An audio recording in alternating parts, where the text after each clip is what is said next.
नमस्कार मित्रांनो, तुम्हाला वाढलेलं पोट, वाढलेली कंबर कमी करायची आहे का? एक सोपा आणि साधा व्यायाम सांगतो, ज्याने वजन पण कमी होईल, अतिरिक्त चरबी कमी होईल आणि ज्यांना गुडघेदुखीचा त्रास आहे, ज्यांना चालायला जमत नाही, अशांचे गुडघे पण चांगले होतील. म्हणजे गुडघे, पाठ, पोट, कंबर सगळंच चांगलं होण्यासाठी अतिशय सोपा आणि घरगुती व्यायाम आहे. मित्रांनो, पाठीवर झोपायचं प्लेन आणि दोन्ही पाय जोडायचे आणि हळूवार एकदा उजवा एकदा डावा अशा पद्धतीनं वरती नेऊन खाली आणायचा. अशा पद्धतीनं हवेत पायांची सायकलिंग हा व्यायाम अतिशय चांगला आहे मित्रांनो. बरीच लोक ज्यांना माहिती नाही अशांनी कमरेला, पोटाला जिथे चरबी आहे अशा ठिकाणी तेल लावा. शक्यतो तिळाचं तेल चांगलं असतं चरबी जाळायला. ते लावा आणि हा व्यायाम घरगुती करा.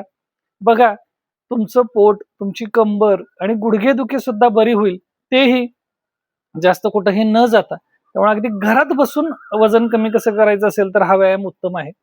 आता ज्यांना हृदयाचा त्रास आहे, ज्यांना काही बीपी जास्त असेल तर अशा व्यक्तींनी फक्त हा व्यायाम टाळावा. पण इतर जे फिट आहेत, ज्यांना करणं शक्य आहे अशांनी करा.